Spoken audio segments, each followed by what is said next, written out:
नमस्कार दोस्तों, आज एक बहुत इम्पॉर्टेंट इश्यूज़ पे जो एक क्वेरी जब से मैंने एनआईएस के ऊपर कवरेज करना शुरू किए, पता नहीं कितनी बार कितने जगहों से ये क्वेश्चन आए हुए कि every corner all across India. और इस तरह की क्वेरीज आने का एक ही वजह है कि बहुत सारी जगहों पे बच्चों को इस तरह की सिचुएशन फेस करने पड़ रहा है। कमेंट सेक्शन में शेयर करना, क्या आपने भी ऐसे एक्सपीरियंस किए? यस। आज की जो टॉपिक है, burning topic of the day, value of NIS board. क्या एनआईएस की मान्यता पूरी इंडिया या अब्रॉड में ये हर जगह एक्सेप्टेबल है, और अगर नहीं है तो क्यों नहीं है, और एक्चुअल वजह क्या है, सारे बताऊंगा। एंड तक बने रहना, और बहुत ही इन्फॉर्मेटिव वीडियो, जितना मैक्सिमम हो सके शेयर कर देना, क्योंकि मैक्सिमम बच्चे तक ये पैगाम पहुंचने चाहिए। और एक चीज़ और, आप जानते हो मैं सिर्फ एकमात्र यूट्यूबर हूँ जो लगातार लाइव सेशन में आपके सारे ग्रीवेंसेस को सुना करता हूँ और आपको सोल्यूशन बताता हूँ। वो भी काम करना बहुत ज़रूरी है, क्योंकि आप लोगों के प्रॉब्लम शॉर्ट आउट करने के लिए कोई नहीं है। तो रियलिटी में आपके प्रॉब्लम के अगर सोल्यूशन जानने चाहते हो तो मेरे लाइव सेशन को ज्वाइन करना मत भूलना। उसके लिए आपको एक ज़रूरी काम करना है, सब्सक्राइब करके बेल आइकन प्रेस करके रखने हैं, सो दैट जैसे मैं लाइव शुरू करूँ आप तक नोटिफिकेशन पहुँच जाए। Yes guys, value of NIS board. क्यों बार बार लोगों को इस तरह के क्वेश्चन मन में आता है, क्या ये ओपन बोर्ड होने के नाते क्या ये एक्सेप्टेबल नहीं है? एनआईएस के सर्टिफिकेट क्या सिर्फ एक कागज़ के टुकड़ा है? उसी टॉपिक पर बात कर रहा हूँ। यस गाइज, और लास्ट में एक ऐसे सोल्यूशन है कि एविडेंस दिखाऊंगा तुम्हें, जिससे तुम्हें डेफिनेटली निश्चिंत हो जाओगे कि नहीं, आपने कोई गलत डिसीजन नहीं लिए। देखो, मैं शुरू से कहते आ रहा हूँ, एनआईएस में बच्चा मजबूरन आते हैं, लेकिन कोई बच्चा अगर एनआईएस से डिग्री लिए भी है, 10-12 के सर्टिफिकेट लिए भी है, डेफिनेटली आगे उनको हायर एजुकेशन के और otherwise college admission, university admission में, स्टेट यूनिवर्सिटी हो चाहे सेंट्रल यूनिवर्सिटी हो, किसी तरह की कोई रोक टोक नहीं है। यस बच्चे, आप ठीक सुन रहे हो, ये हमारी ह्यूमन रिसोर्स डेवलपमेंट के अंदर आते हैं और एचआरडी के अंदर है और एजुकेशन मिनिस्ट्री के दायरे में आते हैं। ठीक जिस तरह सीबीएसई एजुकेशन मिनिस्ट्री के अंदर आता है, एनआईएस भी उसी तरह इसके दायरे में आता है। अंतर सब ये है कि यहाँ कोई रेगुलर क्लासेस नहीं है, ये ओपन स्कूल है, लेकिन इसका मतलब ये नहीं कि इसे नेगलेक्ट करा जाएगा। मैं मानता हूँ बहुत सारे ऐसी सिचुएशन है जहाँ बच्चों को सफ़र करने पड़ रहा है।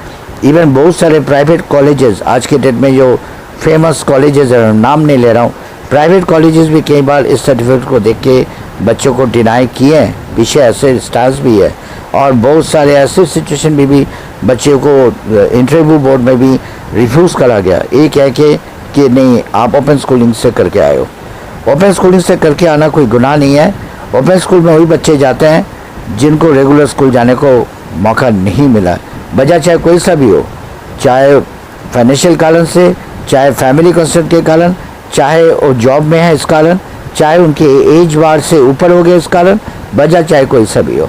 लेकिन इसका मतलब ये नहीं है कि इंडिया के अंदर रह के और इंडिया गवर्नमेंट की इशू करे हुए, क्योंकि एचआरडी मिनिस्ट्री इंडिया गवर्नमेंट के अंदर की एक ब्रांच है, वहाँ से इशू करे हुए सर्टिफिकेट को कोई नलीफाई कर। आपको मैं जीते जाता प्रूफ दिखा रहा हूँ। ये जो आप देख रहे हो, ये एक्चुअली एक लेटर है, एक ईमेल रिप्लाई, एक स्टूडेंट्स के ग्रीवेंसेस के अगेंस्ट में रिप्लाई एनआईएस की तरफ से करा गया था। ये पीछे हुआ था, इस स्टूडेंट को किसी नामी दामी कॉलेज ने रिफ्यूज़ कर दिए थे, प्राइवेट कॉलेज ने। फिर स्टूडेंट ने इस इंसिडेंट को एनआईएस हेडक्वार्टर में मेल करके उनको पूछा था, क्या ये जो हमने कोर्स करा ये क्या एक्सेप्टेबल नहीं है, क्या ये सर्टिफिकेट वैलिड नहीं है? फिर एनआईएस ने उस रिलेटेड जो रिप्लाई उनको करा है, वो रिप्लाई मैं आपके साथ शेयर कर रहा हूँ, और आप क्लियर कट देख पा रहे हो। इसमें ये चीज़ क्लियर कट एनआईएस की तरफ से मेंशन करा गया कि NIS issued certificate all across India valid, चाहे वो गवर्नमेंट ऑफ इंडिया के डायरेक्ट एंटरप्राइज हो, चाहे कोई प्राइवेट कॉलेज हो, चाहे कोई स्टेट रन यूनिवर्सिटी हो, चाहे कोई सेंट्रल यूनिवर्सिटी हो। और उन्होंने ये भी बताया कि कोई भी इंस्टीट्यूट, यूनिवर्सिटी, कोई कॉलेज, इवन अगर कोई जॉब इंटरव्यू कहीं पे भी आपको आपके सर्टिफिकेट को नलीफाई करा जाए, डिनाई करा जाए, ये बोला जाए कि आप एलिजिबल नहीं हो, उनसे सिर्फ आपको एक काम करना है, उनको बड़ी पोलाइटली आपको बताना है, आप इस चीज़ को रिटर्न में रिप्लाई दे दो कि NIS के स्टूडेंट होने के कारण मेरी एलिजिबिलिटी नहीं है ओपन स्कूल से। जो चीज़ आप ओरली बता रहे हो वो चीज़ हमें लिख के दे दो, और आपको करना क्या है, ठीक वही एविडेंस आप क्लियर बोल देना कि मेरे को अपने NIS से बात जवाबदेही मांगना है कि फिर ये कोर्स हमने किस बात के किए। एक है कि उनसे रिटर्न लेके वही एविडेंस अगर आप NIS को मेल के जरिए आप भेज देते हो, या नोएडा हेडक्वार्टर जाके यही चीज़ आप डायरेक्टली दिखाते हो अथॉरिटी को, इमीडिएटली एक्शन लिए जाएंगे और उस इंस्टीट्यूशन के, उस ऑर्गेनाइजेशन के अंदर कार्रवाई होंगे। मैं आपको एश्योर कर रहा हूँ, आप बेफिक्र रहो। इंडिया के अंदर कम से कम इंडिया के किसी भी कोने में आपको कोई परेशानी नहीं होनी चाहिए। इवन अब्रॉड में भी बहुत सारी जगहों पे एक्सेप्ट करा जाता है, पर कुछ जगहों पे वहाँ भी दिक्कतें होते हैं। तो चाहे किसी भी सिचुएशन में आप उस एविडेंस को कलेक्ट करना मत भूलना, और वही एविडेंस के बेस पे आपको NIS कार्रवाई आगे आपके NIS से मदद मिल जाएंगे और उस इंस्टीट्यूशन के खिलाफ उचित कार्रवाई करा जाएगा। तो बच्चे, ये बहुत एक इम्पॉर्टेंट इश्यूज थे और लगातार बहुत दिन से मेरे को लग रहा था कि इस पर डिटेल आपसे बात करनी चाहिए, इसी वजह से खुल के बात किए। इवन देन अगर मन में कोई कन्फ्यूजन है, डाउट है, आप मेरे साथ लाइव में मिलना, वहाँ और डायरेक्टली डिस्कशन करेंगे। उम्मीद करता हूँ वीडियो आपके लिए बहुत ज़्यादा इन्फॉर्मेटिव रहा होगा।